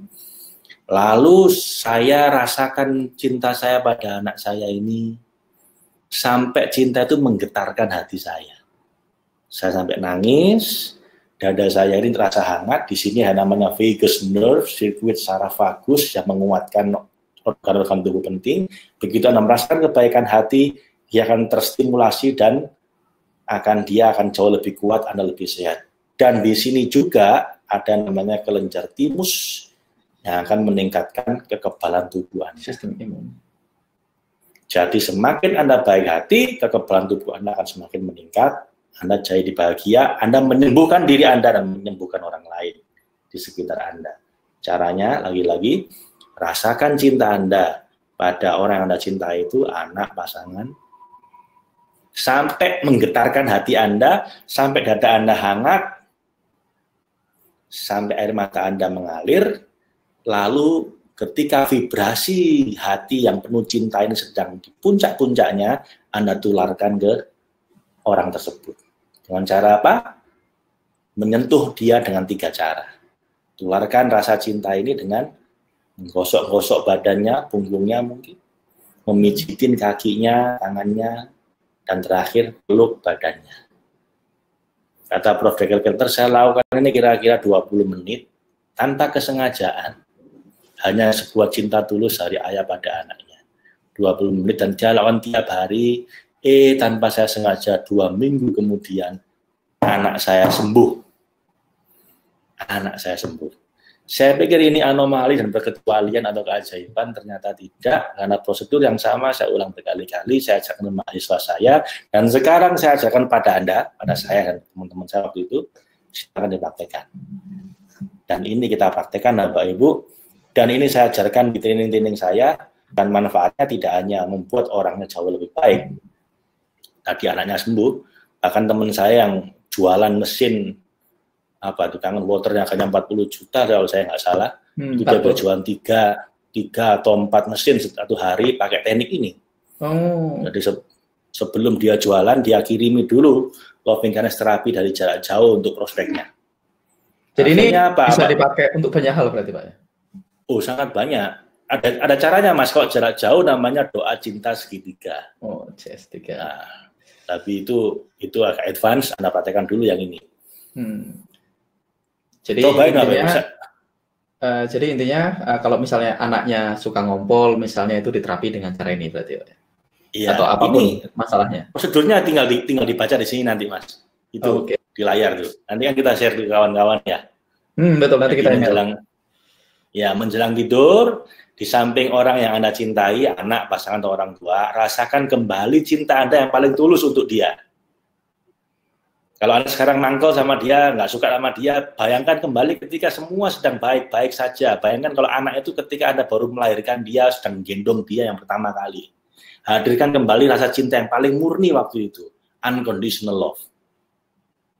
Lalu setelah itu Anda rasakan sampai Anda nangis, dada Anda hangat, meneteskan air mata, sadari bahwa cinta Tuhan lebih tinggi dibanding itu, lebih dalam dibanding itu. Karena itu Anda mohon cintanya Tuhan untuk menggetarkan hati Anda, baru kemudian vibrasikan cinta ini pada anak Anda. Ini saya modifikasi sedikit dari tadi. Kalau tadi namanya loving kindness terapi, ini spiritual LKT. Kenapa saya tambahnya dengan cinta kasih Tuhan tadi? Supaya lebih powerful. Lakukan 5-20 menit setiap hari selama 2 minggu, Bapak Ibu. Let's see what happen. Mohon jangan percaya omongan saya. Praktekkan dulu. Praktekkan dulu, kita lihat hasilnya. Oke, Bapak Ibu. Anda nggak ikut mentoring nggak apa-apa, misalnya praktekkan ini aja, praktekkan ini dulu, kita lihat nanti hasilnya. Insya Allah, masa Anda melakukan dengan tulus, Anda akan dapat sesuatu yang luar biasa. Tidak hanya untuk orang yang Anda lakukan itu, tapi juga untuk Anda sendiri. Akan jauh berubah nanti Anda. Yang keempat, 2 yang terakhir ini, yaitu God mindfulness. Jadi the power of mindfulness meet the power of God presence. Ini saya belajar waktu itu di banyak guru ya, di Inggris saja saya baca ke 3 guru, tiap guru itu saya belajarnya 8 minggu, seminggu sekali datang, di training 2 jam, kemudian latihan seminggu, datang lagi sampai saya dapat sertifikat. Kemudian di guru yang ketiga, saya harus nginep 5 hari tempatnya beliau, nggak boleh ngomong, melakukan aktivitas normal, ya cuci piring, ikut bersihkan kamar, tapi nggak boleh ngomong, hanya ngomong ketika sedang sholat, ngomong sama Allah maksud saya. Kemudian saya di Amerika saya belajar lagi, namanya di Search Inside Yourself Institute. Itu Anda lihat di tanggal 2 sampai 8 Oktober 2017 di San Francisco. Itu saya dari mulai trainingnya sampai kemudian TOT-nya, Training for Teachers. Itu biayanya $7.000, 112 juta lah. Tapi ya itu pesannya saya, untuk ilmu jangan pakai hitungan mahal, jauh, susah. Kalau kamu masih rewel kayak begitu, kamu nggak layak dapat ilmu yang bermanfaat. Begitu kan Bapak Ibu? Saya bilang gini dulu, ayah ini di pesantren 10 tahun, tapi ilmu yang paling bermanfaat bagi ayah bukan yang belajarnya sambil habis maghrib, kemudian sandaran, sambil kipas, nggak gitu. Tapi itu kiainya hanya buka pengajian jam 2 pagi di tengah-tengah barongan, tengah-tengah hutan rumahnya. Hanya santri yang sanggup menahan rasa ngantuk dan rasa takut yang bisa ngaji di situ. Muridnya nggak sampai 10, tapi jadi ulama semua kata beliau. Jadi nak, kalau kamu itu hanya mau belajar yang gampang-gampang saja, yang sambil enak-enakan, kamu nggak layak dapat ilmu yang bermanfaat. Makin susah itu ilmu didapat, pengorbanannya makin banyak, biasanya makin bermanfaat. Itu saya pegang Bapak Ibu, sehingga saya anak yatim piatu, 7 bersaudara, tapi untuk urusan ilmu saya nggak hitungan. Saya dulu masih punya uang saku 500.000, yang 300.000 saya belikan buku. Jadi supaya nggak habis duluan, begitu dapat 500.000, saya langsung belikan buku 300.000 di toko buku Uranus di Surabaya. Dapat 5-7 buku. Jadi saya makan itu tiap hari. Makanya 200.000 untuk makan. So, Bapak Ibu, itu perjuangan saya kalau nyari ilmu. Saya nggak tahu dengan Anda, tapi saya hanya share untuk ilmu. Tidak ada urusan. Ini 1 dari 3 guru saya waktu belajar di situ. Terakhir, Bapak Ibu, yaitu grateful self. Dalam tiap musibah ada minimal 2 karunia. Nah, ini sangat penting, khususnya di situasi sangat berat seperti sekarang. Ini ilmu baru juga, banyak alumni SEF yang belum paham, belum ngerti. Ini kalau kita praktekkan bareng-bareng, kawan, ini efek yang sangat powerful. Kenapa? Karena kita selain akan tapping untuk masalah kita, sakit-sakit, macam-macam, kita akan tapping untuk 2 karunia Tuhan yang lain, yang itu biasanya, bahkan hampir pasti, diberikan sama Tuhan saat kita sedang kena musibah. Garis bawah ya, sedang. Bukan setelah krisis berlalu. Sedang ada krisis, itu pasti ada 2 minimal karunia Tuhan yang mungkin tersembunyi dari Anda. Perlu Anda cari itu. Inna ma'al usri yusra, fa inna ma'al usri yusra. Sesungguhnya di balik bersamaan, bukan ba'da ya, maaf. Bersamaan dengan kesulitan ada kemudahan. Diulang 2 kali, sesungguhnya di balik kesulitan ada kemudian. Artinya apa? Tuhan kasih penekanan Bapak Ibu. Carilah, kamu cari di tengah krisis ini pasti ada kemudahan, karunia, nikmat Tuhan yang tersembunyi mungkin di dalam pikiranmu. Cari minimal 2, bisa 10 soalnya. Kalau Anda temukan itu Bapak Ibu, Anda akan dapat 2 karunia di antara 1 musibah. Nah, ini kita praktekkan dalam grateful self. Ya, hanya diomongkan tapi dipraktekkan dengan ada step-stepnya supaya Anda bisa nemu dan bisa benar-benar menghadirkan karunia itu. So, ini juga ada landasan ilmiahnya dari Robert Emmons dari University of California at Davis, UCD. Itu kita gabungkan dengan self, efeknya akan sangat powerful. Bahkan ini ada banyak yang baru untuk alumni SEF sekalipun. Jadi ini 5 jurus kebal coronanya Bapak Ibu. Sekali lagi kebal bukan berarti kebal bacok, kebal tembak, tapi kuatkan emosi, body, spiritual lawan corona. Dengan cara ada 5 hal yang bisa Anda praktekkan dan hasil akhirnya akan membuat Anda bisa lebih kuat secara emosi, body dan spiritual dalam melawan corona, lebih damai, lebih bahagia. Dan juga jangan lupa kita, ya Mas, kalau dipraktekkan yang pertama tadi yang kita nggak bahas detail, itu kemungkinan kenanya juga lebih kecil berarti Pak ya? Oh iya, tadi kan udah dibahas banyak orang kalau yang itu ya. Betul. Tapi nanti akan kita perdalam supaya Anda kemungkinan kenanya itu lebih kecil. Kalau dan juga recovery, kalaupun kena recovery lebih cepat, dan kadang-kadang belum kena udah stres duluan, itu kita hilangkan. Kita benerin masalahnya, kita sikat. Kita benerin. Sip. Nah ini sih bagiannya Mas. Jadi teman-teman, mentoring 14 harinya, teman-teman bisa cek di layar teman-teman saat ini. Saya akan tampilkan offernya, teman-teman bisa klik linknya. Ini harusnya muncul di layar teman-teman. Jadi 5 teknik tadi, teman-teman, kita ada 5 teknik ini. Biasanya Pak Faiz itu dulu sudah melatih lebih dari 55.000 orang. Ini dulu cost-nya sekitar 3,5 juta sampai 5 juta rupiah, itu selama 3 hari. Dan teman-teman hari ini dapat spesial. Ini bukan hanya kelas, tapi ini mentoring teman-teman. Jadi kenapa dibikin mentoring? Karena pertama, kalau kita bikin online kelas, risetnya adalah hanya 9% orang yang nonton online kelas sampai selesai. Jadi 91% orang itu beli online kelas atau beli kelas online itu tidak ditonton sampai selesai. Atau sama juga mungkin teman-teman beli buku dan tidak dibaca. Banyak orang yang beli buku dan nggak dibaca. Kedua, banyak orang juga ikut seminar, ikut pelatihan. Setelah ikut seminar mereka nggak praktek. Jadi akhirnya juga nggak dapat apa-apa. Makanya kita bikin prosesnya jadi mentoring 14 hari, di mana kita memastikan teman-teman dapat materinya, dan teman-teman juga praktek, karena kita pengen teman-teman bertransformasi. Nah, biasanya ini cost-nya lumayan mahal, teman-teman, tapi khusus hari ini kita kasih harga khusus, yaitu diskonnya 80%. Jadi biasanya semua kelas tadi 5 juta, di diskon 80%. Biasanya 5 juta dilakukan selama 3 hari, ini 14 hari, dan harganya cuma 20%, yaitu 997.000. Dan 5 juta itu udah banyak yang ikutan ya teman-teman, dan hasilnya luar biasa. Dan 997.000 ini juga bagi teman-teman yang action hari ini sampai dengan malam nanti jam 12 malam, teman-teman akan dapatkan diskon 51%, jadi cukup bayar setengahnya. Nah, caranya teman-teman bisa langsung klik link yang muncul di offer teman-teman, atau teman-teman bisa langsung ke logos-village.com, atau teman-teman bisa hubungi orang yang mengundang teman-teman untuk hadir ke webinar ini. Jadi kalau teman-teman dapat broadcast misalnya dari alumni atau dari para IO, maka teman-teman akan dapatkan harga khusus karena mereka punya kode diskon spesial yang diskonnya lebih besar dari 51%. Tapi ya kode tadi berlaku cuma sampai malam ini jam 12 malam ya. Jadi teman-teman, Mas, itu kalau bayarnya apa harus malam ini, Mas? Enggak, bayarnya nggak harus malam ini, Pak. Bayarnya boleh besok. Voucher akan berlaku selama 12 jam invoice-nya. Jadi teman-teman kalau teman-teman daftar sekarang, teman-teman klaim vouchernya itu sampai jam 12 malam, bayarnya boleh besok 12 jam lagi. Jadi paling lambat besok jam 12 siang berarti ya. Jadi kalau teman-teman bayar sebelum jam 12 siang, sebelum jam 12 malam ini udah harus klik daftar gitu ya, Mas ya. Betul. Tapi kalau bayarnya paling lambat jam 12 siang besok itu, Mas. Betul.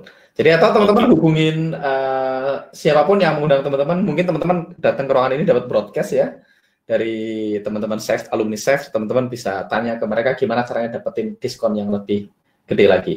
Jadi ini menurut saya investasinya murah banget, teman-teman, cuma 500 ribuan, atau kalau teman-teman dapat diskon spesial dapat lebih murah lagi, dan teman-teman dapat mentoring sama 14 hari langsung dari Pak Faiz dan para senior trainer dan juga para Sefter Pro. Dan ini impact-nya adalah, intinya adalah teman-teman akan diajarkan ilmunya, dikasih tahu dasar ilmiahnya, dan langsung praktek supaya kita bertransformasi. Jadi kita pengennya teman-teman bukan hanya belajar, tapi ketika teman-teman daftar hari pertama, hari ke-15 teman-teman jadi sosok yang baru. Sosok yang baru ini yang lebih kuat secara fisik, lebih kuat secara emosi, lebih kuat sistem imunnya, daya tahan tubuhnya, dan lebih kaya secara spiritualitas. Sehingga kita jadi kebal, kuat emosi, body, dan spiritual untuk melawan virus corona. Jadi ya, outcome-nya kalau teman-teman selama ini stres, ya kayak saya misalnya kemarin sempat stres karena corona, saya ketemu Pak Faiz, saya minimal tidak stres lagi. Jadi lebih bahagia, lebih pede, lebih fresh pikirannya. Dan ini ada bonus teman-teman, ini ada bonus nih Pak Faiz yang bisa jelasin bonusnya nih. Iya, kawan-kawan kadang-kadang kalaupun Anda benar-benar malas praktek, minimal mudah-mudahan Anda dapat yang ini. Dan ini sebenarnya udah cukup lumayan untuk memprogram ulang pikiran, hati, dan jiwa Anda dengan doa bawah sadar. Kalau praktek yang lain Anda harus aktif praktek. Kalau yang ini Anda nggak usah ngapa-ngapain, cuma rebahan aja. Anda rebahan, mau tidur atau bangun tidur, Anda setel audio kita selama 5 menit sampai 20 menit, nanti kita akan berikan namanya subconscious prayer untuk memprogram bawah sadar Anda. Jadi ini untuk apa? Rebahan aja Pak ya? Ya, untuk rebahan aja, dia nggak usah ngapa-ngapain. Bahkan sambil ketiduran nggak masalah. Jadi sambil ketiduran nggak masalah. Jadi nanti sebelum tidur kita akan berikan audio subconscious prayer diiringi dengan musik yang 7 layer tadi, hypnotic instrument, untuk membuat Anda jadi penuh rasa syukur dan yang paling penting merasakan cinta Tuhan yang sangat dalam dan pasrah sepenuh cinta, mengalami beautiful surrender ketika Anda tidur itu. Dan ketika bangun tidur, bangkit lagi rasa syukur dan cintanya, dan punya tekad untuk ngasih manfaat buat orang banyak, memiliki tekad logos joyfully, dan menjalani hidup hari ini sebagai anugerah besar dengan sepenuh rasa bahagia. Dan ini Anda nggak usah ngapa-ngapain. Ini ada pertanyaan dari teman-teman, Pak, kelasnya offline nggak? Kelasnya online, teman-teman. Jadi karena salah satu, kenapa kita launching ini, karena memang kita lagi dalam social distancing, jadi dilakukan semuanya online, teman-teman, dari smartphone teman-teman semua. Nanti teman-teman bisa login ke member area, nanti ada videonya rekaman video, nanti teman-teman tonton, nanti ada tugasnya, ada workbooknya. Nanti kita punya 2 grup, nanti ada grup besar, Pak Faiz ngasih materi, dan ada grup kecil di mana teman-teman praktek langsung dipandu dan diawasi, dikawal sama senior trainer gitu. Jadi kelasnya online, dan nanti kita akan ada 2 live call. Jadi ada yang online video, yang rekaman. Jadi teman-teman kalau nggak bisa bolong-bolong gimana? Tadi ada pertanyaan, Mas kalau saya nggak bisa ikut bolong-bolong terus gimana? Nggak apa-apa, karena ini videonya online. Jadi teman-teman boleh nonton pagi, siang, sore, atau malam. Nah untuk live call-nya kalau nggak bisa ikut, nanti teman-teman dapat rekaman live call-nya. Gitu. Ya, benar Mas. Oke, kawan-kawan, bagi kawan-kawan yang malam ini juga bertindak, kita akan berikan subconscious prayer audio ini pada Anda. Bisa di akhir atau bisa di awal atau di akhir mentoring. Tapi insya Allah kita kasih ini, Bapak Ibu. Dan ini nggak pernah saya berikan bahkan di training yang live sekalipun, yang harganya 5 juta sekalipun. Betul. Jadi Bapak Ibu cuman berapa tadi? Diskonnya pokoknya bayar diskon 90% lebih lah ini. Iya, dari harga bisa banyak lagi. Betul. Ini karena saya tahu situasi kayak begini banyak orang butuh, walaupun mungkin banyak orang mungkin secara finansial lagi drop ya. Betul. Jadi kita ingin ini seterjangkau mungkin. Betul. Dan teman-teman investasi supaya teman-teman juga praktek ya, supaya praktek juga, dan kita juga ada tim yang menguasai untuk memastikan teman-teman praktek. Oke, teman-teman saya rasa cukup itu dulu dari saya. Sekali lagi teman-teman silahkan klik over di webnya atau langsung aja ke logosstreetvillage.com. Saya mau perlu balik ke slide-nya supaya muncul. Atau teman-teman silahkan hubungi teman-teman yang mengundang atau teman-teman yang dapatkan link webinar ini dari broadcast atau dari WA, misalnya teman-teman kontak balik chat WA beliau malam ini sebelum jam 12 malam minta kode diskon khususnya, atau teman-teman 51% juga udah lumayan murah, udah murah banget tuh, bukan lumayan murah. Oke, itu aja dari saya belajar banyak banget hari ini. Teman-teman yang belajar banyak silahkan komen. Belajar banyak hari ini. Ini kita buka tanya jawab atau gimana Mas? Kayaknya nggak ada yang nanya sih Pak. Kalau ada yang nanya tadi saya sambil scrolling soalnya. Ini kelasnya offline udah kita jawab. Ini kalau nggak punya uang gimana Mas? Kalau nggak punya uang nanti kontak email ya, email ke saya atau ke siapapun yang mengundang. Ya, kita nggak ingin membatasi orang yang gara-gara masalah finansial terhalangi Bapak Ibu. Jadi Anda kontak aja ke email kami punya solusi buat Anda. Mudah-mudahan kalau tekadnya kuat pasti ada jalan Bapak Ibu, nggak usah khawatir. Okay. Tapi ya jangan pura-pura nggak punya duit ya, takutnya jadi beneran nggak punya duit nanti. Karena ingat belief tadi penting banget ya. Oke, thank you teman-teman. Mas Gadi belajar banyak hari ini, alhamdulillah sangat bagus Pak. Salam Pak Mirza. Oke, kayaknya kita udah selesai. Terima kasih Pak Faiz waktunya, malam-malam digangguin ya, sama Mas. Kita semua sudah sharing ilmu yang sangat bermanfaat, dan banyak hal dari semua yang kita pelajari selama 1 jam tadi bisa dipraktekkan. Jadi teman-teman ikut mentoringnya atau tidak, teman-teman minimal malam ini dapat value, belajar sesuatu yang baru, belajar ilmu yang baru yang bermanfaat dan langsung bisa dipraktekkan. Kalau teman-teman ikut mentoringnya, teman-teman akan dapat lebih banyak value lagi, dan yang pasti praktek. Karena ilmu kalau nggak dipraktekkan kan tetap knowledge is not power. Knowledge itu potential power kan. Nah, kalau di mentoring dikawal dan dipastikan teman-teman praktek. Oke, mungkin itu aja dari saya. Thank you Pak Faiz. Terima kasih teman-teman sudah hadir. Pak Faiz, ada closing statement? Oke Mas. Saya pikir ya saya ingin sekali sebenarnya kalau boleh membantu Bapak Ibu sekalian di situasi yang sulit ini, dan semoga kita bisa saling membantu di program mentoring kita ini. Terima kasih. Welcome to Logos Village. Sampai jumpa nanti tanggal 1 April di acara 14 hari mentoring. Bapak Ibu, kita bisa silaturahmi lagi di sana. Sampai jumpa, salam sehat, bahagia, dan sejahtera. Assalamualaikum warahmatullahi wabarakatuh. Waalaikumsalam warahmatullahi wabarakatuh. Terima kasih teman-teman, sampai ketemu tanggal 1 April, karena mentoringnya kita mulai tanggal 1 April.